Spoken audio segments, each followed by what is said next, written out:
have an understanding about prayer so we can profit from it. Because if you don't understand prayer, you can't profit. Remember, we are talking of the profit of prayer. Number 2, what is prayer? Prayer is teaming up with God to fulfill kingdom purpose. Prayer is teaming up with God to fulfill kingdom purpose. Prayer is teaming up with God to fulfill kingdom purpose. That is, you and God has come up to become an unbeatable team to fulfill kingdom purpose. Number 3, what is prayer? Prayer is earthly permission for heavenly intervention. Prayer is earthly permission for heavenly intervention.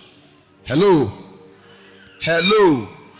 Do you know, organist, God bless you, reduce the volume.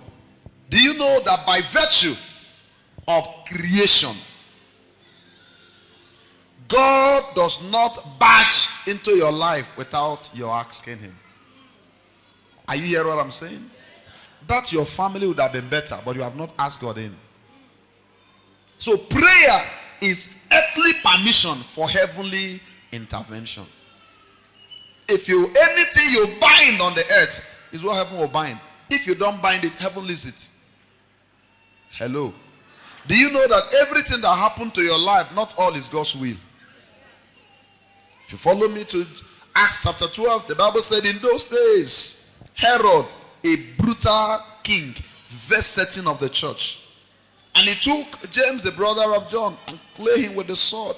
And when he saw that it pleased the Jews, he proceeded further to take Peter, having put him in prison, intending to bring him after Easter for slaughter. But the church began to pray. Hear this. Who killed John the Baptist? Herod. He put him in prison, and what did he do? He beheaded him. And he proceeded and took James, the brother of John, arrested him, put him in prison, and later beheaded him. Now, when he took John the Baptist, the church never prayed. They didn't say anything. God was silent. He was killed.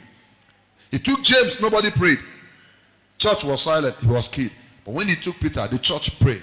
And God intervened by sending an angel to bring him out. Are you following? So many evil happening in your kindred, in your family, could have been prevented if you understood the place of prayer.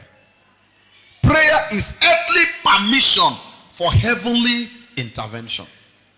Until you ask him, you bind something on the earth, heaven have nothing to bind. If you allow it on the earth, heaven will allow it. If you disallow it, heaven will disallow it. Are you hearing what I'm saying? So I'm giving you different dimensions of prayer so that you can live here with a comprehensive understanding of what prayer is. When you see anything that doesn't like, it's not all the time you are shouting. No, relax. You are in charge. Demons cannot come without and have full legal hold without your permission. So prayer is earthly permission for heavenly intervention.